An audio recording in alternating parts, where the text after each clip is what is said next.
Hello and welcome back to the Finish Line, proudly sponsored by Hollywood Bets, the home of the Cheltenham Festival specials, where you have another 2 days to get on your money back specials. You find them all in the promotions on hollywoodbets.ie and hollywoodbets.co.uk.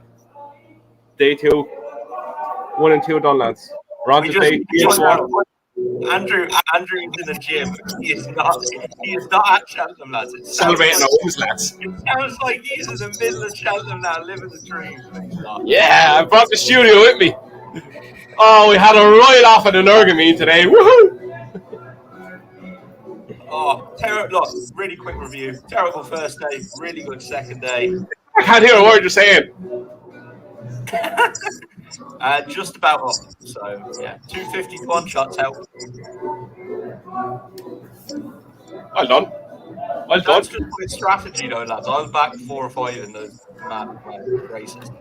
See what happens. Sometimes it works, sometimes it doesn't. Yeah, I'm just nodding like I know what you're saying. A clue. I can hear him. I haven't a clue. Right. That's why he can't hear me. Great. Middle of Presbury Park now in the tent. Down to Ruby. Put your things on. Put your headphones on. Yeah, right. Come on, you talk away for a minute. No way. I get the first race going, and then we go. Some tunes, in fairness. That is a good tune. Right, first race we're not going to do a review of day 1 and 2 because we're going to do a review on Sunday. But Michael O'Leary, you are a prick, by the way. That's all I have to say. I'm more annoyed about that than I am about Gaelic Warrior. Prick. And I'm not Tiger Roll's biggest fan. So absolute bullshit. Fucking crocodile tears then after the race. Davy Russell's face in that picture when they're coming again. That's all you need to know. Bowling. Anyway, let's keep that for Sunday. Let's keep it for Sunday. Right, first one we're going to touch on tomorrow is the Turner's Novice Chase. Bob Allinger, Gallagher Chance are even money giant favourite than some other 2 yaks. Go for it. Where's he gone? Is he gone off? He's gone. Look, I'm not going to be having a bet in this. I'm going to sit back, watch and enjoy. I think the ground might just sway it in Gallopin's favour. It's completely changed, basically. And yeah, I probably lean in Gallopin, but I'm going to sit back and watch. How about you, Dave? Now it looks like I'm playing the tunes. Can you hear better now? Yeah, a small bit.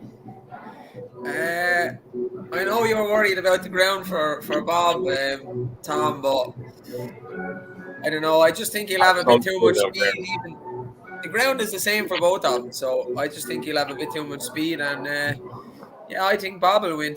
So it's one or the other, really, isn't it? And if you don't have to have a bet. You can just sit and watch it and hope for a good race. What I do hope is that the both of them stay up and it is an actual race, not like what happened in Champion Chase, but we'll touch on that on Sunday. This is my worst nightmare come true on day 3 of the Cheltenham Festival. I would settle for a dead heat, big time, but it's not going to happen. I think the amount of rain that's after coming might just play into the strengths of Gallop and the Champs. I think it might blunt more of Bob's speed. But then, look, I don't know. I can keep talking here and say Bob and then say Gallop and then say Gallop and then say Bob. I've no idea. I just dead heat. I'm sitting on the fence. I'm just biggest fence sitter you'll ever see in your life watching the tournament tomorrow. You fully deserted Bob and joined the Galloping camp. You can't. You have to pick one. Hold up now. I started the Bob camp and I started the Galloping. Yeah. I'm well entitled to sit on the fence. You have to pick one. Galloping the Islander. 1, 2, 3. Bob or Galloping? Bob the Champs. Pick one. Cop out. El Barra each way. Jesus Christ. Fucking Galloping on the mess. We're not running in this race, lad. I'm not happy about that one bit. all over him for third. 4's down to 9-4. He finished third today. He'd have finished third in this race as well. I think Galloping. Willie's horses are running out of the skin, and Henry's are still running very iffy. Yeah, the good ones at Henry's run well, though. I think Galloping. I think the speed is going to be blunted off Bob. Galloping. Fair enough. Especially, yeah. There's a lot of rain at the fall there, and it's still raining over. As I'm looking out the window here, it's still raining there. They're good enough. If they're good enough, it won't matter, Andrew. Look, I just can't wait to see it. Who wins, I don't care, because I won't be having a bet in it. I don't have a bet in it. I will not be having a bet in it, so I will be happy for any of them to win, but I just think Galloping will outstay him. Right, we move on to the Pertomps. Sir de Burley is a 9-2. Alaphilippe is 11-2. Winterfall 13-2. Dunboyne 15-2. Sassy Boclatia Classy 12s.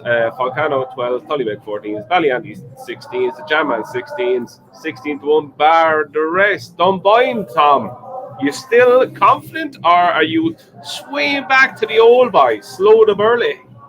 I am. I got an idea. Maybe you mute when me and Dave are talking, and that. Okay. That's a good. Jesus, that's better. That's way better, Tom. Genius idea. Okay, yeah. So look, I've got a few for this one. Dunboyne is still one. Massive eye catcher. I think he's got a lot more in him than he's shown so far. Look, he's 8-1. He has his chance. He's only got 10 stone 4 in his back. Another one would be Alaphilippe, Fergal O'Brien's horse. Ran well in the Albert Bartlett last year. Has only had one run this year, which is in the Warwick qualifier. It was a massive eye catcher. Classic UK handicapper. They've dropped him £2 for that. He's off 138, 10 stone 8 is back, tongue tie first time. Look, these are all at the head of the market for a reason, but they are standout. Sire de Burley, look, his record at Cheltenham is great, isn't it? Second in the stayers last year. The 2 previous years, he was after winning this race off 145 and 152. He is up to 156, but he does have Rob James on his back. So you could say that takes him down to 149. So he should be competitive off that. You go on any ground, the blinkers are back on. Now the wild arrows at big prices. Third Wind for Hughie Morrison. I've seen there's been a good bit of money for this horse. I can definitely see why. In 2020, he was 4th in this race behind Sire de Burley off 141. He was then second in that Haydock fixed brush hurdle off 141. He went up in the weights then after winning the grade 2. He's now back down to 141. I think he's got a great chance. Another one is Dallas de Pictons. Loves Cheltenham. Has got 2 runs there. March 2019 was second in the Martin Pipe, and in March 2021 was 5th. Yeah, 5th in the Martin Pipe. Up in trip for this now. Goes on soft ground. Off a mark of 144 with Harry Swan on board. I'm taking a bit of that each way, 28-1. And then Mill Green, just for the extra places. I've backed him a couple of times at Cheltenham, and he seems to run on into those places. So yeah, take the 7-8 places about Mill Green. That's me. Is it my go or is it Andrew's? Your go. Okay, so yeah, it just wouldn't surprise me if the Irish horses are dominant again. They are literally spanking the English horses in the handicap hurdles. So I think the most likely winner is actually Sire de Burley, and I don't think I've ever backed the horse. Go on, Dave. For this type of race, 3-mile hurdler, he's ideal because he races behind the bridle, takes a bit of stoking up. There's a lot of energy at the finish. The ground is still, even if there's not much rain, the ground is still going to be attritional and hard work tomorrow. as Tom said, he's technically £3 lower if you take the claim into account, and he's a good jockey too. I think he's the most likely winner. I know loads of people think Alaphilippe is thrown in, but just the whole thing with how far ahead the Irish are in handicap hurdles, especially. Sire de Bartlett, for me, he would be an actual strong bet for me tomorrow. And obviously, with the type of race that it is, you'll have a look at some of the outsiders, and two of the outsiders. Ballyandy, his form since going up to 3 miles is progressive, and Andrew is Ballyandy 2 from 2 over 3 miles. That's what I was getting at. He's quite well in the weights as well from where he was running when he was over 2 miles. And then a trainer that had a winner today, and Tom put up the horse, Global Citizen. He's a horse running this as well, Ben Pauling. Right at the foot of the weights, called the Cobb, and he won Grade 2 at Doncaster on real attritional ground last year, then ran in the Albert Bartlett, kind of fell away after that. His last run was coming back to himself. I think he'd have an each way chance, seen as the stable is in form. Now, if you can hear me over the disco, but that's going on in Dave's gym.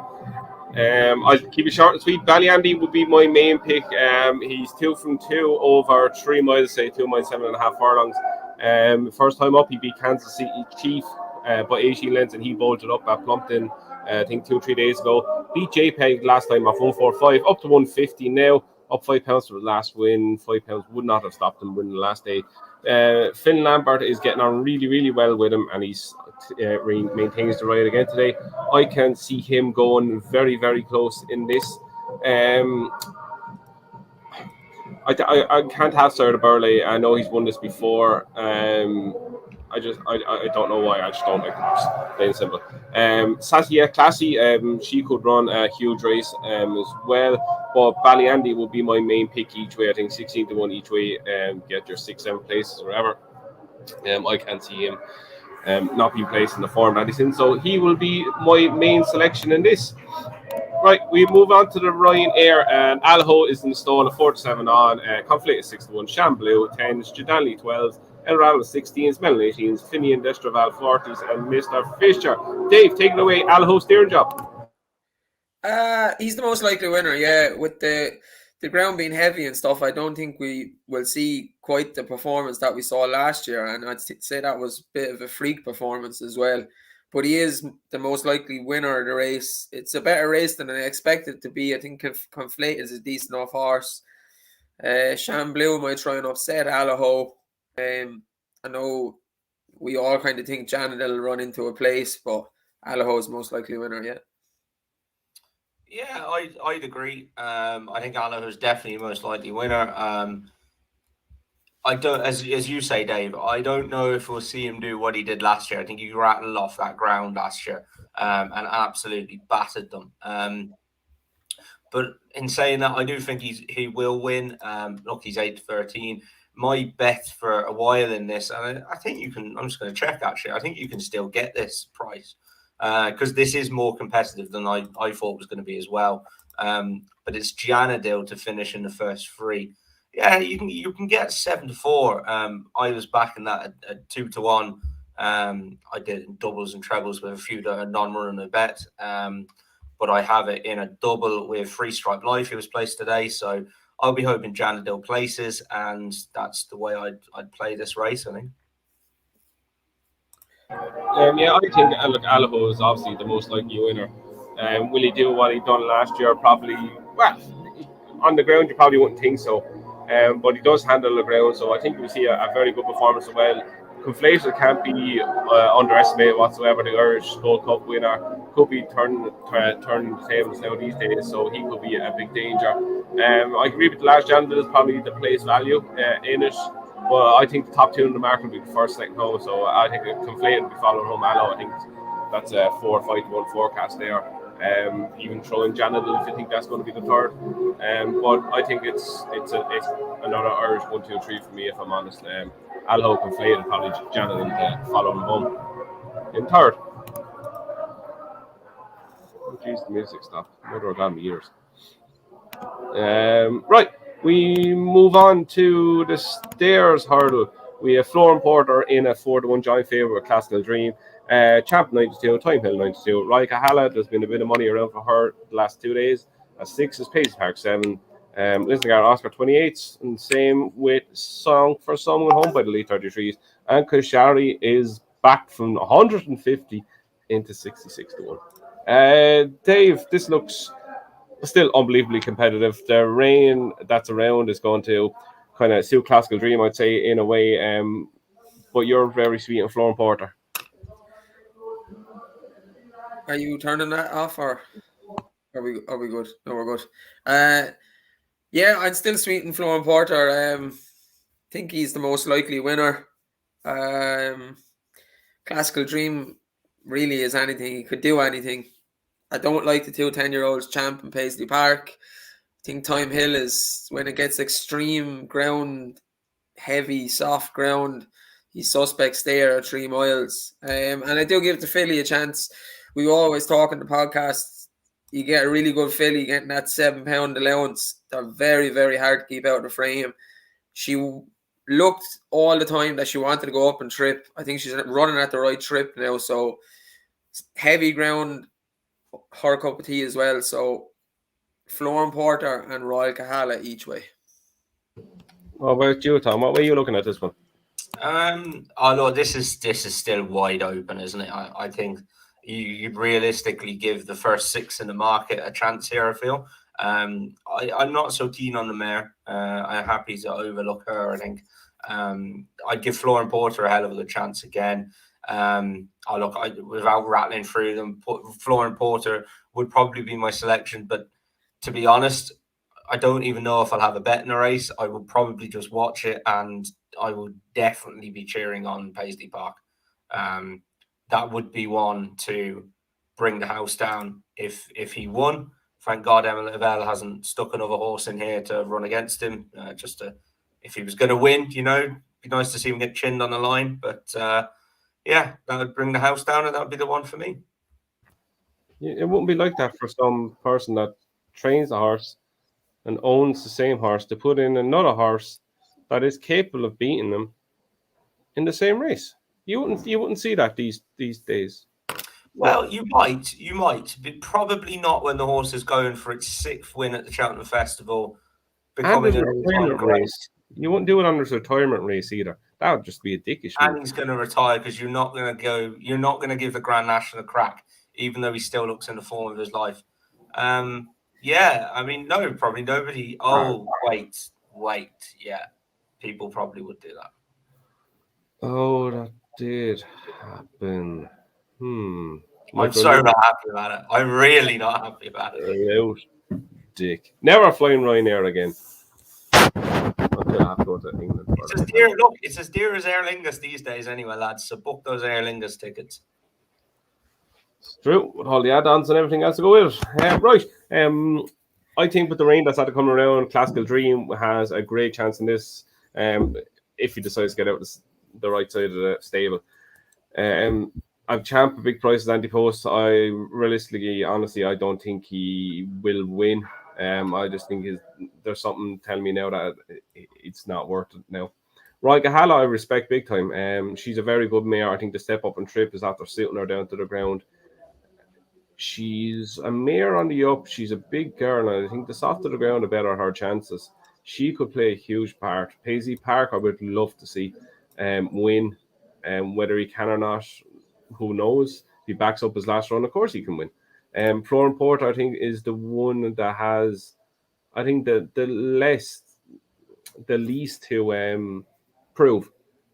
His fall start of the season was he was going to win. And his second behind Classical Dream, he got done by Classical Dream breaking the tape more or less. But I think Florence Porter will be the main one. But if Classical Dream wakes up on the right side of the bed, he could play a huge part. Look, I could go through 4 or 5 and say the same thing. They've all the huge chances that open. But if we're playing at an each way angle, probably Roy Kahala. There's something telling me that she could play a huge part in this. So Roy Kahala each way with either Classical Dream, Florence Porter winner. Just on the ground, because I know it's come up a few times now. I'm sure it's still going to be soft tomorrow, but they are on the new course. So, they're not going to be running on that ground that got chewed up and all that today. So I don't think It it's going should to be better. Yeah, I don't think it's It going to won't be be as as heavy. good as today, but it'll still be bad. It's still going to be soft enough. It'll be soft, heavy in place, I'd say. My worst fear is that it'll get tacky, as in it'll try and dry out a bit and just ride really dead, horrible ground. But sure, look, if it happens, it happens. But I don't think it'll be as soft as today, and they are on the new course. But it's not going to be back to day one by any chance. So Nope. I'd go with soft ground, but not as extreme as today. There will be no track record broke tomorrow. Right, we are moving on now to the plate. And the Glance Queen is in a 3-1. Imperial Alcazar is 9-2. Celeb Dallin is 5s. Grand Parody 15-2. Fusel Raffles 10s. Admiral 16. Stone Silver 18s. Femmes Foundations 18s 20-1 bigger. Tom, find us another 50-1, please and thank you. Oh, I knew you were going to line me up with something like that. I've only got 2 in this. One is Spirit of the Games, who is just a dude of a horse, isn't he? Loves Cheltenham. And I think he's one of those for the extra places. If you can get 6 or 7 places, he's about 20-1. I'd back him. And now I knew you were going to say it about this race as well with the 50-1, because this is where I'm going right to the head of the market. This is one of my strongest bets of the next 2 days. And it's the Glancing Queen. I think she's got an absolutely fantastic chance. If you look at her form, she was second at Cheltenham behind Lahom Presse, who absolutely bolted up today. In behind her then was Fantasticas, who finished 7th in the Ultima, ran a really good race. And Oscar Elite, 3rd in the Ultima, ran a really good race. The 5th was actually a horse called Come On Teddy, who we'll get to later. I'm really strong on him as well. I think that's a really, really strong piece of form. I can't tell you how good I think that piece of form is, basically. Her two other chase starts before that. She's won both of them. They finished second to Lahom Presse, a really good form. They dropped her a pound. She's off 141. She's got 10 stone 12. Alan King's already had her winner this week. She'll go on any ground. She likes the trip. She's gone very well at Cheltenham before. That run behind Lahom Presse was here. She was 5th, staying on all the time in the Mayor's Novice last year. And actually even ran well she ran well in 2 champion bumpers. She was 5th, beaten 7 lengths behind M.Y. Allen. And the following year then she was 8th for 23, beaten 23 lengths behind Fernie Hollow. I am mad keen on this thing. I've had a right bet on her, and yeah, should be right. Should be my nap for the next 2 days. What about you, Dave? You strong on her, or were you looking at this one? I'm going to stick with Grand Parody. I put him up to follow at the start of the year. Gordon's horses are all running well. There's not a whole lot you can do getting beaten into second all the time by Willie Mullins' horses. It's like the Dublin Racing Festival all over again. By your own stable. It's a shame, isn't it? That too. I think he's been laid out for a handicap all year. I'm glad he's running in this and not Kim Muir. Davey on board might just be able to get him to put his head in front. And then each way price, Cool Cody, because he just keeps turning up and keeps running well.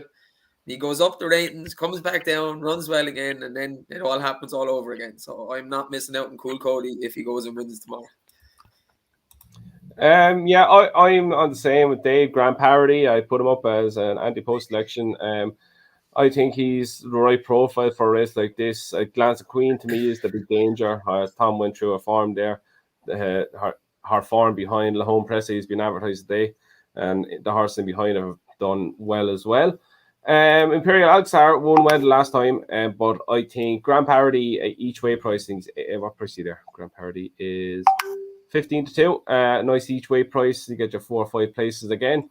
Another one who I think might run well, who finds it hard to win, but kind of runs well in these races at the festival, is Spirit of the Game. He's about 25-1. He usually falls into place in these ones. If you're looking for a big each way price, I wouldn't put anyone off him, but I think it's between Glance of Queen, Grand Parody, and they would be the two that I would be taking out of it. I'm maybe Wishing and Hoping. I have a thing for him. Wishing and Hoping, he's a huge price. I think he's 50 to 1. I'll do with Tom. 50 to 1. There we go. Right. We are on to the Mayor's Novice Hurdle. Grade 2. We have Dino Blue in a 5 to 2. Brandy Love 5s. Party Central 11 to 2. Grungy 7 to 2. Hor Percy, I can't forget putting his price. Imperious 14s. Love Envy 14s. 14s bigger. Dave, your Mrs. Dino Blue. Is she going to do the job for you? Yes, Dino Blue. That's it. Oh, wow. Nothing. That's okay. Okay. Dinner must be on. Tom, what about you? Yeah, I agree with Dave, actually. Dino Blue's form has been franked in the last few weeks there. The horse who was second, La Prima Donna, was probably going to win and fell. The horse who did win that race then, My Lighthouse, also went on and finished second in a grade 3 at Limerick on the next start. And she absolutely battered these. So I think that was a very, very good performance. That ground was absolutely bottomless at Clonmel, so she'll definitely go on soft ground. That was the first run of her life. You imagine she's going to come on from that. I think the form is very strong. I think she'll win. One I've got to give a shout out to is Grungy. I know a couple of the lads who are involved in the ownership of her, so best luck, guys. If Dino Blue doesn't win, I really hope Grungy does. I've got well stuck into Grungy in the place only market as well. I had a right good bet on her, so I think she'll fill one of the places. I feel she ran well in the champion bumper last year, and she ran well in that grade 1, which now the Formula looks pretty strong as well at Leopardstown. So yeah, pretty strong in Grungy to be in the places. I'm going to go against the two of you. I'm going to go with Brandy Love. Won first time up this season, beaten Limerick Lace by 10 lengths. Limerick Lace has since gone on and won since, but then around Fairy House, she jumped out to her left a hell of a lot, and still managed to be second, beaten 3.5 lengths by Angelgorda Vassi. I think back around this way, back left-handed, she could play a huge hand. She's a huge engine. I say she jumps well. She did in the main before she started jumping out left. I'll say that again. She jumped well when she beat Limerick Lace, but when she went round right-handed, she kept jumping out to her left, which would have been a huge concern, but she's back around this way. The fact that she still finished so close means there's a lot of talent there, and I think she's a bit overpriced, the 5 to 1. I think she could play a huge hand in this. Right, moving on to the final one of Thursday. The Kim Muir. We have Schoolboy Hours ridden by Derek O'Connor, 5 to 1. Frontal Sauce 6s. Mr. Fog Patches 13 to 2. Ain't That a Shame 15 to 2. Smoking Gun 10s. Come on Teddy 12s. Glen No 12s 14 to 1. Big RS. Tom, a lot of talk about Frontal Assault is the one to be on here. Are you on him? No, I'm going to take him on. I know Gavin Lynch is very strong on him, and he can go and win if he wants to. That lad. I wouldn't be too surprised if he did. I wouldn't be surprised if he got beat either, to be honest. So, no, I'll take him on. My one at the top of the market here is Henry's horse. Ain't That a Shame. He's an 8-year-old. He's only ever had 7 runs, including his point to point. His 2 chase starts this year. He chased them Statler and Gallopin de Champs. Should really have won then the next day behind Champagne Platinum. Gets a mark of 144 here. That might be high enough. Ben Harvey takes off £3. He's a good rider. I've backed him win only. I think he's one of those that could go and win 10 lengths or could completely bomb out. So I've gone win only on him. Next one is Glenlow. I see there's a bit of money around for this lad as well, about 12 to 1. Good Cheltenham form. In the Potemps, beaten a nose by Delta Work a couple of years ago, and has run some respectable races this year. I think he's got a good chance. Didero Vallis is another one I'm going to throw in there. Venetia Williams, again, another one with a bit of Cheltenham form. And I think, if there's one to fill the places, he could be running on. He's 50 to 1. The other one is Elegant Escape. This is on the basis that it will be soft. and you're going to have to stay in this. Some good form at Cheltenham in the past. You look at his rating, was 160 rated chaser at one stage, won the Welsh National off 151, and then is now down to 140. So he's another one of these, a bit like Global Citizen. You're taking a punt if he comes back to anywhere near his best, but if he does, which he showed glimpses of at Taunton this year, then he has absolutely chucked it. So I'll take a chance on him at 50-1. The other one, and this is, I mentioned him before, I'm pretty keen on him, is Come On Teddy. He's got that good form at Cheltenham behind Laurent Presse. Also last year, behind Mrs. Milner in the Patemps, finished third and won at the course of December before that. Will handle the ground, no problem. A nice run the last day at Newcastle, is off 137. Will Biddick rides. He's a very, very good experienced pilot. And Tom George is 4 out of 16, 25% last 14 days. So I think there's a lot of boxes ticked for Come On Teddy. Dave, yourself? I like two in this. The first one, I think if you like Come On Teddy, you can't not like Omar Moretti. He's beaten Come On Teddy or a couple of starts back, and obviously there's a bit of a turnaround in the weights, but he's only had 5 starts on the rules, progressive ratings the whole way through, and he literally battered the field in Catterick the last day. I think he may go from the front and he'll be hard to stop. And then a horse that's probably being ignored a bit by the market, there's generally 25s, 33s, but I think you can get 40, 45s, and it's Matthew Smith's horse, Mine's Made Up. He ran really well the weekend we were there and Tom didn't go. He was beaten by Strictly a Dancer, who then went on to frank that form, win the next time out. He's been over to the course twice, second in the handicap and sixth in the handicap behind some old timers like the Conditional and West Approach and so on. So his handicap form is solid the whole way through. Put away since November. Obviously, they probably had this race in mind. Good trainer as well, and I think he's been ignored by the market and is a very big price. He was on my shortlist and just got ticked off it, Dave. I see the case for him definitely. But my only worry with him my only thing with him was he ran in Cheltenham off 129 in November, the day I didn't turn up. He finished second, and for some reason he hasn't run since, and he's off 137. They put him up £8 for coming second. It's just like literally like picking numbers out of the sky. But no, he definitely has a chance.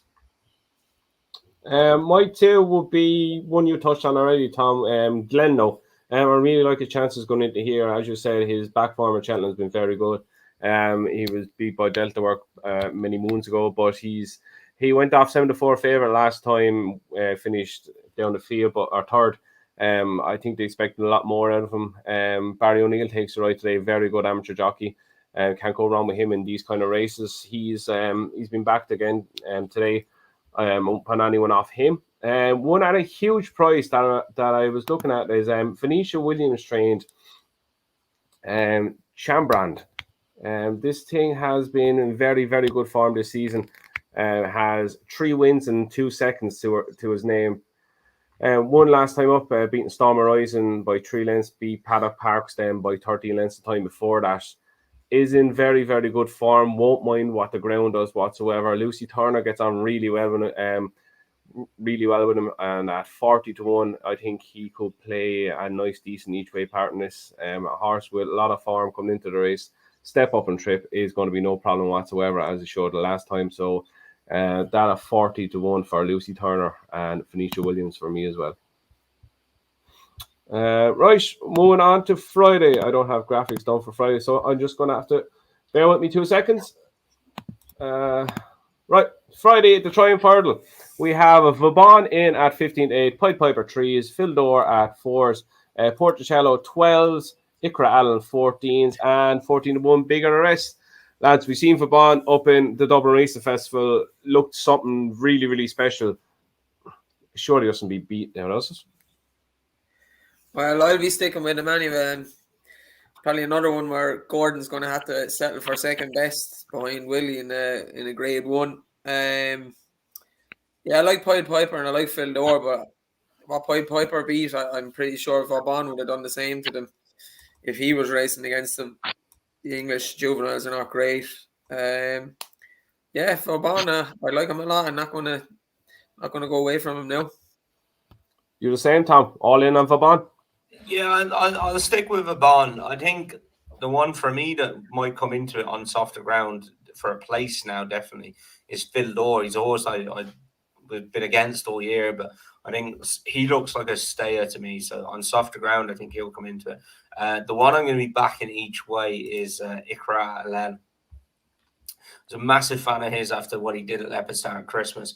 A little bit disappointed that, maybe things didn't go his way at the Dublin Racing Festival, and that was on yielding ground. He's then come out and absolutely bolted up at Ferry House a couple of weeks ago, and I know a couple of horses ran from that in the Boodles there the other day. The second Prairie Dancer didn't run too bad, and Man of Work, he came out and absolutely bolted up at Limerick. So I think that form is pretty strong, and he annihilated them. So I think he's a solid each way better, Caroline. Yeah, I for the win purpose, Vauban, I think will be extremely hard to beat. He beat Phil Dore at the Dublin Racing Festival. Pied Piper visually impressive at Cheltenham the last time, but as Dave said, I think Vauban could do the same. Pied Piper done, but I think there's a lot more to come from Vauban. The each way play now for me in this, if the ground doesn't get too quick and dry out as fast, will be Porticello. He's a big horse. He's a big 4-year-old. I like what he's been doing this season. His only defeat came at the hands of Knight Salute, who's in here as well, but I think he's improved a hell of a lot more. I think he will reverse the placings, and I think a 12-1, if there was to be an English horse to fall into the frame, I think that he's going to be the one. But Vauban to win and Porticello each way. Right, County Hurdle, the talking horse. I'm going to go through the betting. The talking horse all week. Where is Stateman going to run? He's going to run here. He's 9-2 favourite, Dave. Is it too good to be true? I like 3 in this, but he'd be the main win bet. I'll definitely back him, and I'll probably side with one of the other 2, Colonel Mustard and My Mate Mozzie. But yeah, I'll be going with the Irish horses here, and I think Stateman, they're waiting to see where he got declared for what race he's going for. He's worthy favourite. He could be anything. Probably would have ran well in the Ballymore or the Supreme. So I'm pretty sure they think he's a grade 1 horse in the handicap. You on the same view, Tom, or are you looking elsewhere in the market? Yeah, Dave, what's the song? 2 out of 3 ain't bad. I've got Stateman and Colonel Mustard as well. I think Stateman, the only reason he's running here is because he fell at Leopardstown, basically. That derailed their plans for the Supreme. He then went and won well at Limerick. That showed he definitely handles the ground here as well. I definitely, for me, is he's a graded horse in a handicap. He's off 141. I think this is one that could absolutely bolt up a bit like Galloping the Champs last year.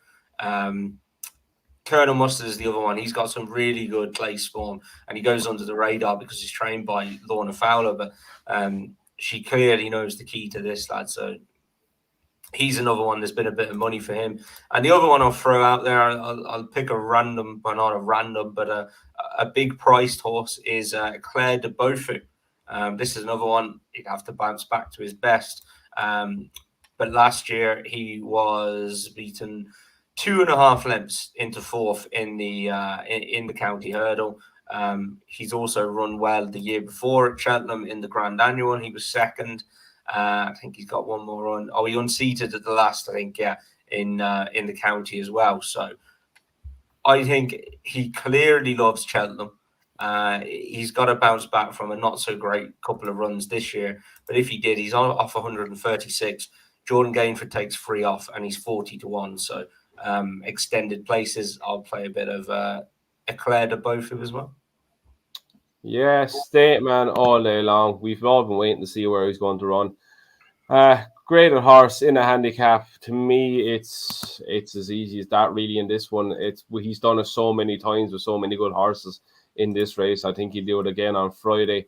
If you're looking for an each way play, I like to move a second in the Betfair Hurdle. Last time he is 2 wins at Cheltenham already, so you know he's going to act around there. He's 14-1. He's in good form. Nigel Twiston-Davies is good at preparing a horse for races like these. He's been on the go this season, but he's a tough individual. Call Me Lyrene, who won at the Dublin Race Festival, if he backed up his win there, he could be very interested. Rob James taking 7 off his back. He's one to look out for. Well, I think my mate Mossy is an interesting one off here with Kieran Buckley taking 5 off his back. If he gets back to his early season form, he could be very, very interesting. So yeah, I think State Man, look, he's the obvious one there, but I like to move it. My mate Mozzie maybe each way play as well. Right. Now we are moving on to excuse me, Alba Bartlett. We have Ginto in at 5-2 favourite, Hillcrest is 7-2, Manila Cocooner is 8s, The Nice Guy 10s, Barronstown a lad 14s, Chantruse 14s, Staghorn 14s, and 16-1 Big of the rest. Bit of a drift on Chantruse, Tom. Worried about it, or you still happy enough? No, happy enough, and he'll definitely go on the ground as well. So, look, I hope. I know a few people have messaged me that they got on at the 66s, and yeah, look, I hope he at least places for us anyway at that price. Yeah, like I don't know. Other than that, the rest of them kind of have their chance. I can see the case for Hillcrest. Ginto, look, he looks a very good horse, doesn't he? So I can see the case for him. I've got my bet on Chantruse. I still think he's a very fair price at 14-1, and I stick with him, I think. Dave, you? Yeah, I like it. I like Hillcrest a lot. Probably see what price he is on Friday. For an outsider, I'll stick with what I said in the preview night. Dermot Wells' horse. I was unsure whether he'd run him or not, but usually when he brings over a horse to Cheltenham, it will have its chance. He wouldn't be entering and running for the sake of it. Mark Walsh on board. He ran in that good maiden hurdle attorney with me, won, and Manila Crooner was in and Kilcrut was in. The maiden hurdle he won didn't look any great shakes, but the horse that was second has bolted up and third since. So I give him a chance. He's lots of experience on the flat. He won a Chester Cup on the flat. And generally, you need a lot of experience to win this race. Not a lot of hurdling experience, which is a negative, but a lot of runs in good handicaps and group races on the flat. Good. Ginto is the one for me. I've been shouting from roof that this is the race he should be running in all season.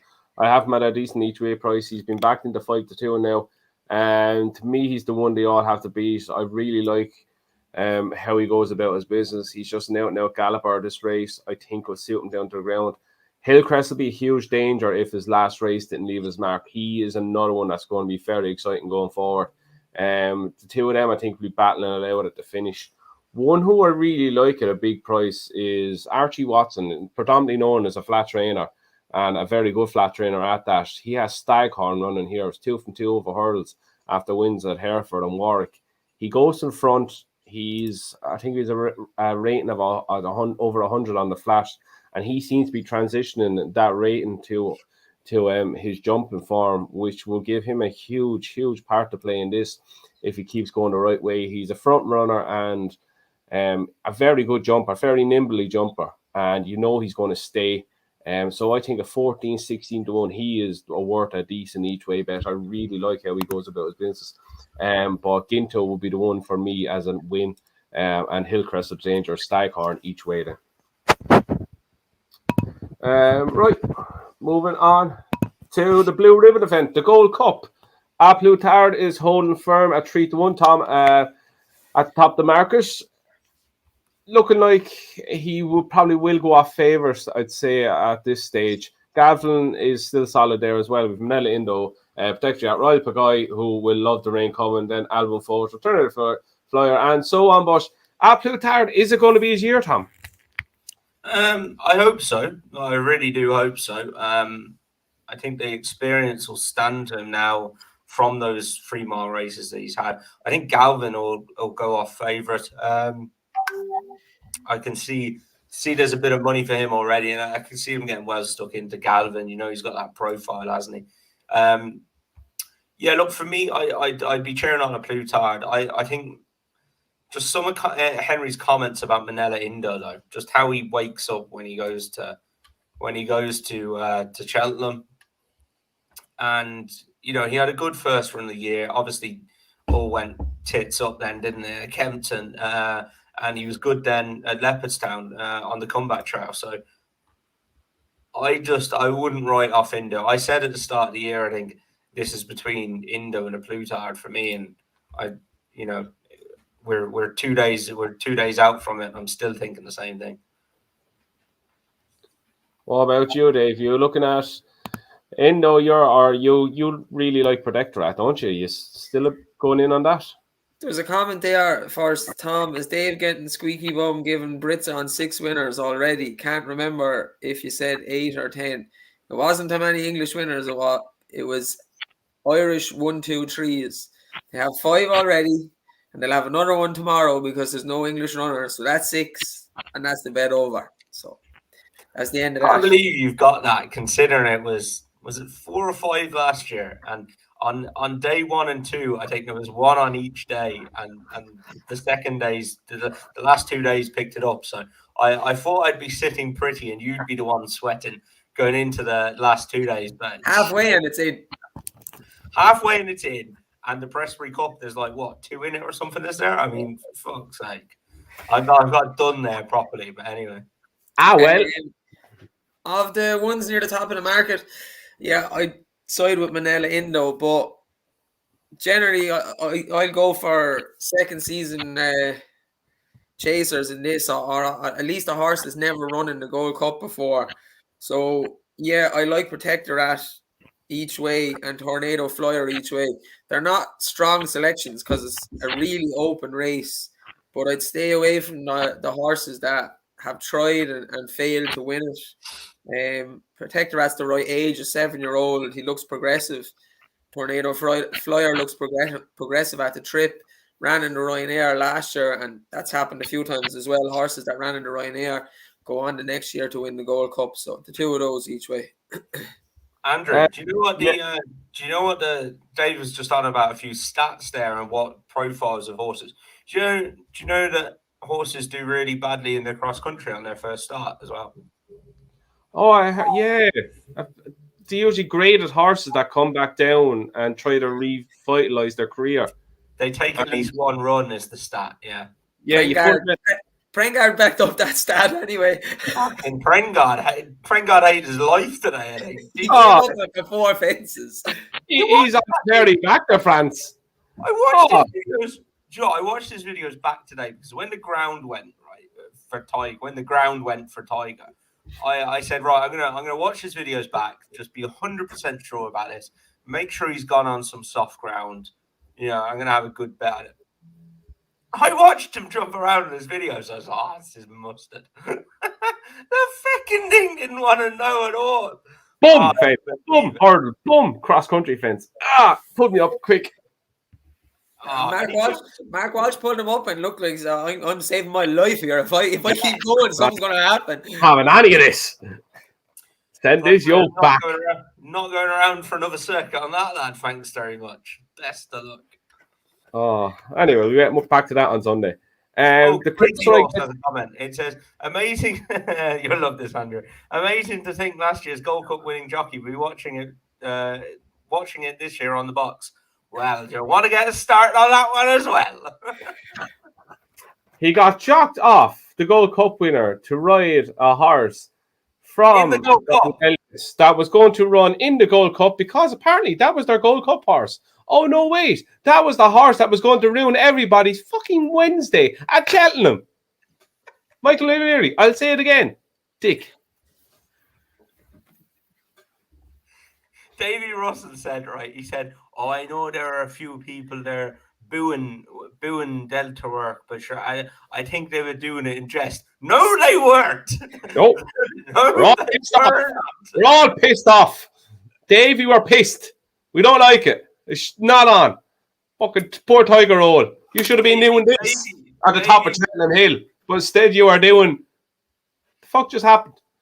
Davey was pissed off as well now, in fairness. I feel hard done by for Davey. I think he got shafted there.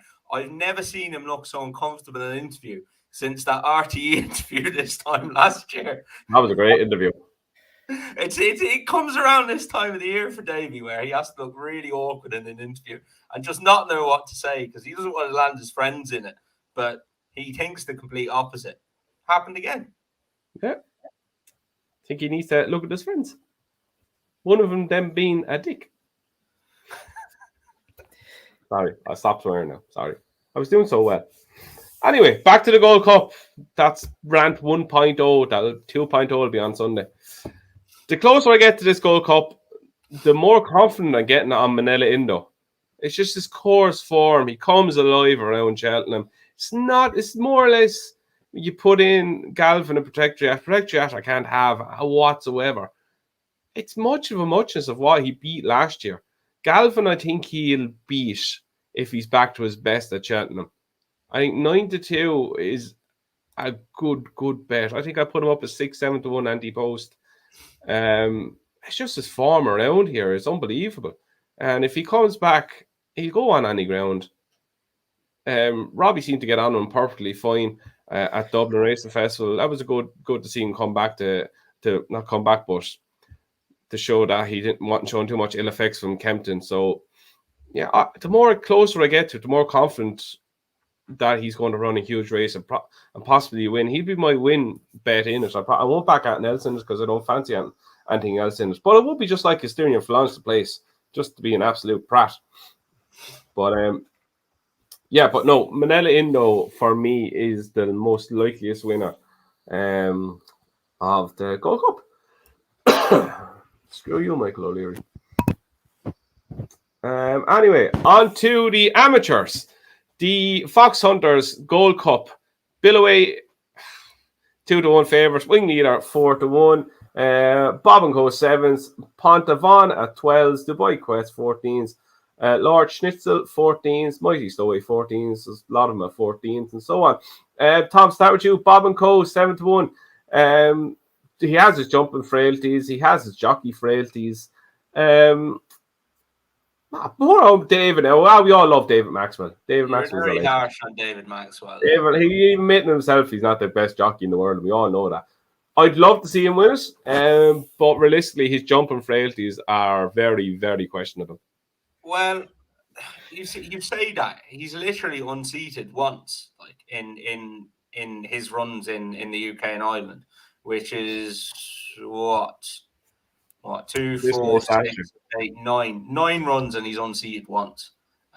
He beats Bill away at Punchestown. David Maxwell got the better of Patrick in the finish that day. Go on, David. Back in that day. Go on, David. I know. I've no issues there. I was a little bit disappointed. I thought he would have won at Haydock, but looking back at it, he kind of ran. He ran like he would come on massively for the run. I'm sure they've trained him with one day in mind and one day only. He was going very well in this last year when he unseated. So yeah, no, I'm still happy with him. I'll take on Bill away. I wouldn't play him now by any stretch, but I'm happy to back against him.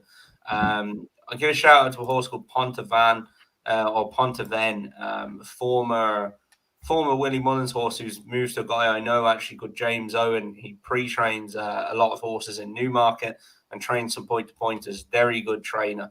So he won't lack for anything getting fit-wise. You know, most people get horses off Willie and they can't walk the next day. But James has done a good job in point-to-points for that lad.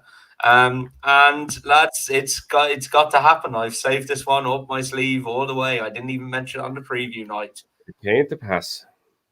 It came to pass. Is now a 12-year-old. Is now reunited with Maxine O'Sullivan. I'm so annoyed that she couldn't ride him last year. She gets on so well with this lad. his point form's actually good this year, lads. It's very good actually. He finished second on his one.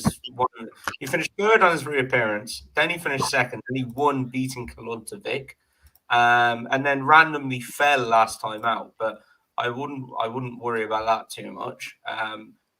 He battered them a few years ago, didn't he? And then got a poor ride, in my opinion, last year. And look, I'm not going to let him run without having some money on him anyway. So he's 22 to 1. So I think you'll find worse 22 to 1 shots. Yeah, he's lost it. He was going so well.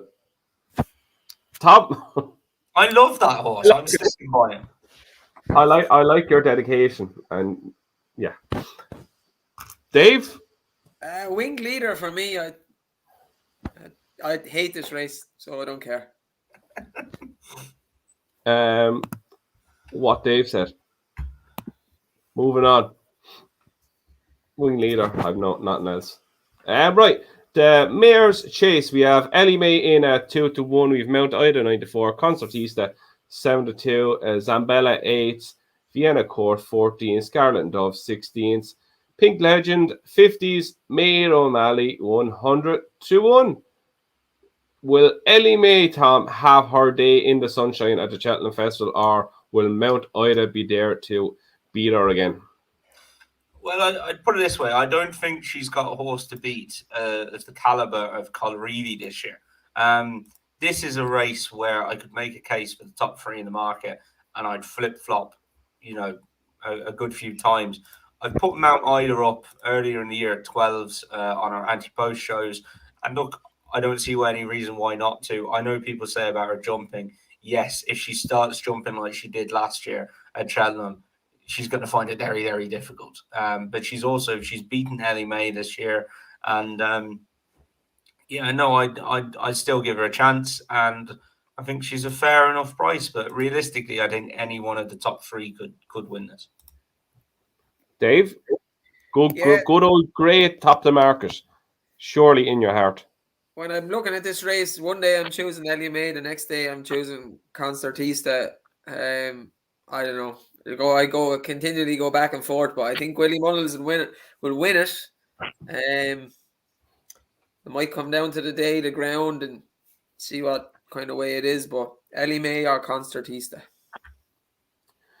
Yeah, I think Ellie May is the one they all have to beat. She doesn't have to beat anyone like she did Colreevy last year.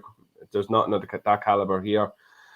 Constantista, her jumping still worries me. And she's a tendency to get in very close, and I think against top horses like this, it might count against her. Mount Ida, if she does what she done last year, she has no hope. This is a much better race, as in quality wise, with the 2 mares in there. But I think when it comes down to it, I think Ellie May will just have too much for the application of cheap pieces. I think will help her as well. It's between the top 3 in the market either way. But I think Ellie May will just have enough. I think the cheap pieces will just give her that extra bit she needs to win. And 2 to 1, we'll be what? 6-7 pints of Guinness in by then. I think we'll have a decent bet on that. Be hungover again, so wow. We have the Midlands National to get us going the day after. Jesus Christ. And now, on to the final race of the 2022 Cheltenham Festival. The worst race of the whole meeting. Not because of quality, not because of anything like that, just because it's the last race of the Cheltenham Festival. Nobody wants to see it because it'll finish, and it means the 2022 Cheltenham Festival is over. But that then means it's only 364 days of 2023 Cheltenham Festival. Anyway, Martin Pipe, always a decent race.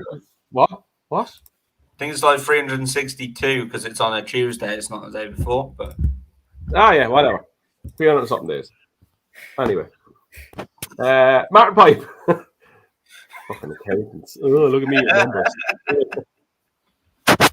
Anyway, where are we? Langardin, who magically got dropped £3 by the handicap who hasn't backed, is in at 9 to 2. We have Adamental chosen at 6s. We have Hollow Games at 7s, The Goffer at 10s, Chemical Energy 10s, 12 to 1. Bigger the rest. Dave, start with you. Langerdan was commentated? Shouted down the hill like the race was over when little old Galloping the Champ was swinging on the bridle last year. Will he have his day in the sun on Friday? Look, I know trainers target these races, and Gaelic Warrior is a prime example of it. Like, anything can happen. The jockey can mess up. I think that's what happened, Gaelic Warrior. Very hard to target and get it to all come together on the day. So he wouldn't be for me at like 4 to 1 anyway. I wouldn't be backing him. I'd stick with the horse that I said the last couple of weeks. Gordon Elliott's horse, the Goffer. He's progressive at the trip. He raced over 2 mile 7, didn't seem to suit, but the intermediate trip, 2 mile 4, 2 mile 5 seems to be perfect. And a right good jockey on board, Sam Ewing. So happy with him. Tom, you? I think that what's his name? Langerdan absolutely bolts up. Was unlucky last year to run into a horse like Galloping des Champs. 9 lengths back to Fleur. 9 lengths, like that's incredible. I think this is tailor made for him. Really, he's had his little bob around Taunton. He got dropped £3 for it. That was very nice. The UK handicapper looks primed for this, and I just think he wins. The couple of outsiders I'll throw at you here. One is Freedom to Dream. Peter Fahey's horse has some good form. Won his maiden hurdle after a 697-day break in November. Was then second to Eric Bloodaxe in a Grade 2, and then finished 4th in the Grade 1 at Leopardstown behind Minetta Crooner. I think that horse is underestimated off a mark of 135. I definitely think he's underestimated off that. So I think he would have a place chance. He's a hardy bloke. I don't even know why I fancy this. It just sticks out to me that Noel Mead isn't bringing that over for the crack. Ran well at the Dublin Race Festival, finished 8th, and wouldn't surprise me if he ran on to fill one of those extended places. And the other one is 5 o'clock. Rich Ritchie's horse. Was 7th in this? Yeah, 7th in this in March 2020. Hasn't been seen since, but Willie is bringing it over here on the back of a 735-day break. And to be honest, I'd just like to see Rich Ritchie get a bit of more of a break. He's had 4 runners so far this week. Gaelic Warrior beating a short head, less said the better. Shotgun unseated, Brahma Bull unseated, and then the thing in the bumper just bolted with Rachel. So he's not having much luck. But if it comes down to the last and he's waiting on 5 o'clock to come back from that break, I don't think he'll be banking on it. But he might run well as well. 2 for me in this. First one is Hollow Games, on very good form this season. He was 3rd in the Grade 1 at the Dublin Race Festival, beaten by Manila Kukuna by 3 1/4 lengths. Before that, he was 4.5 lengths behind Ginto. Then he was 2-length winner, beating Lunar Display, and 6.5 lengths beating Lunar Rose. Off a mark 143, high enough in the ratings, but he is a very classy individual. Carrying Livingstone 9, Jordan Gainford on board, he's 7 to 1. He will do for me in that. The other one I like is Danbridge. He is a horse who has a lot of talent.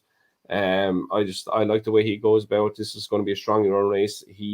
This kind of race will suit him. The way he travels through a race up close enough to the pace, can kick off a strong pace as well. He's around 14, 16 to 1. He is an each way play for me as well. But Hollow Games, I think he might actually be very hard to beat in this. Respect Langerdan, but I think his time might have been last year. So Hollow Games for me to round off the 2022 Cheltenham Festival.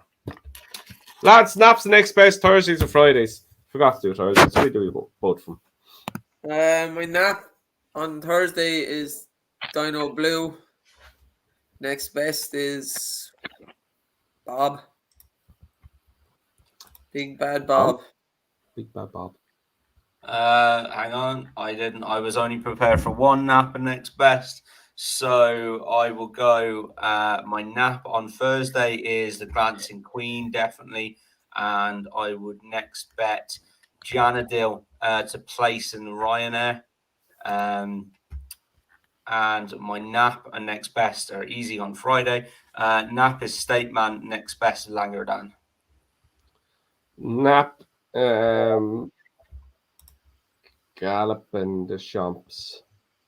Next best, we will go with Brandy Love in the mares. Dave Nap next Friday. Friday's nap is Vauban. Next best Stateman. Exactly what Dave said is my nap the next best. So we will be cleaning up on Alfie's on Friday. Right, that is us done. That is our last Cheltenham Festival preview of 2022. Oh. I can't wait for the review show, and we can talk about all that's happened, the stats of like Tolworth winners going on to the Supreme and stuff like that, and it's gonna be really good fun. That thing is a fucking airplane. What a machine, lads! What a machine! What? I wasn't as against him as much as you were, but he was definitely the one I'd take on out of John Bond, Dice at Dynamo, and even Kilcrut. He was the one I'd have taken on, but Jesus, he's unreal. Every year, I'd still take on Sandown for him. That thing could win anywhere. He's just an aeroplane. Like, he was a weapon of you. And apparently, he's coming over to Punchestown to take on Honeysuckle. I hope that happens. Some of me does, because I half think that might be Honeysuckle's retirement party. And I don't like retirement parties getting spoiled. So it shouldn't happen, really, should it? Shouldn't really happen, though. So half of me hopes he does and he doesn't. But yeah, it would be an epic clash if they did. It would indeed. Right. On that note, we are going to sign off now. We are back on Sunday, where we will look back on every single day of the Cheltenham Festival, from aeroplanes breaking track records on day one, from me saying it, casting a hope of winning and it bolts up. Oh man, I was wrong. From some airplane twats ruining retirement parties. Looking at you, Michael O'Leary, dick. Do you think he's watching? Yeah. And Eddie, you can have it as well, dick. I'll get a little phone call now to Small Gordo. I can't ring Big Gordo. I'll ring Small Gordo, Dave. I can't wait. Dave knows who Small Gordo is. We got a piece off him. Let's stick it on Twitter. But anyway, that is us done and dusted for Cheltenham 2022. We'll see you again Sunday live at 8 o'clock for a special episode of Talking Points, where we will look back on everything that happened over the 4 days of the Cheltenham Festival. So until then, happy St. Patrick's Day. Enjoy the rest of the Cheltenham Festival, and we'll see you again Sunday live at 8 o'clock.